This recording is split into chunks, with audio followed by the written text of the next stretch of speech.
एक बार फिर से बहुत-बहुत स्वागत है और अधिकांश लोग एएनका टेस्ट के बारे में जानते होंगे जिसको हम बोलते हैं एंटी न्यूट्रोफिल साइटोप्लाज्मिक एंटीबॉडी। यह एक ऐसी बीमारी होती है जो कि आपके बॉडी में अ, एक ऐसा एंटीबॉडी डेवलप हो जाता है जो कि हमारे बॉडी में पाए जाने वाले जो डब्ल्यूबीसी व्हाइट सेल्स होते हैं, जिसको हम न्यूट्रोफिल बोलते हैं, ये उसके अगेंस्ट काम करती है और उसको किल करना चालू कर देती है। क्योंकि जो न्यूट्रोफिल होता है हमारे बॉडी के अंदर बाहर से आए हुए जो वाहक तत्व होते हैं जैसे बैक्टीरिया, वायरस, ये उससे लड़ के हमारे बॉडी को सुरक्षा करता है। लेकिन एएनका टेस्ट में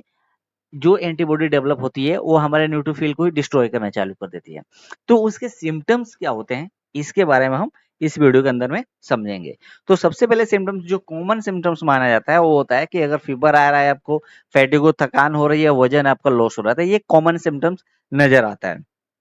लेकिन रेस्पिरेटरी सिस्टम में आप देखोगे तो अगर आपको कॉफिंग अप ब्लड हो रहा है, शॉर्टनेस ऑफ ब्रीथ हो रहा है, चेस्ट पेन हो रहा है और हॉर्सने नॉइसेस वॉइस अगर आ रही है, तो ये सिम्पटम्स हो सकते हैं एएनका के। दूसरा स्किन सिम्पटम्स में आप देखोगे, आपको बॉडी के अंदर आप देखोगे ऊपर रैशेस आ गए हैं, हेवेंस हो गए, इचिंग हो रही है और ब्रूसेस हो रहा है, तो ये एक सिम्पटम्स हो सकता है।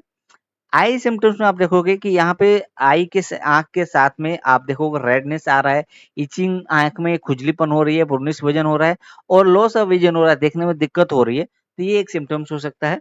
उसके बाद से ईयर सिम्पटम्स में आप देखोगे कि आपके कान बज रहे हैं, कभी-कभी आप सुनते हो ना कि कान बज रहा है या सुनने में कम सुनाई दे रहा है, तो ये एक रीज़न हो सकते हैं। किडनी में क्या हो सकता है कि आपके जो किडनी है, अगर आप यूरिन फॉर्मिंग अगर हो रहा है, उसमें ब्लड अगर आ रहा है, तो ये सिम्पटम्स हो सकते हैं एएनका के। और साथ ही साथ आप देखोगे अगर नर्वसनेस अगर सिस्टम कुछ हो रहा है, तो वहाँ पे आप देखोगे आपको टायर्डनेस हो जाएगा, वीकनेस हो जाएगा, शॉर्टनेस, पेन हो सकता है, आर्म में, लेग में दर्द स्टार्ट हो सकता है, तो ये सिम्पटम्स होते हैं। साथ ही साथ स्टोमक और इंटेस्टाइन सिम्पटम्स में आप देखोगे आपको source of mouth, diarrhoea and vomiting अगर हो रहा है पेशेंट को, तो ये कुछ सिम्पटम्स होते हैं जो कि हमारे एएनका टेस्ट करवाने के लिए ज़रूरी हो जाता है। तो इसमें से आपको सबसे ज़्यादा देखना होता है कि अगर आपके कान बज रहे हैं, आपकी आँख के पास अगर रेडनेस अगर आ गई है, स्टोमक और इंटेस्टाइन में अगर प्रॉब्लम हो रही है, वोमिटिंग, डायरिया अगर हुआ है, तो आपको एएनका टेस्ट ज़रूर करवा लेना चाहिए, अपने डॉक्टर के सलाह के अनुसार।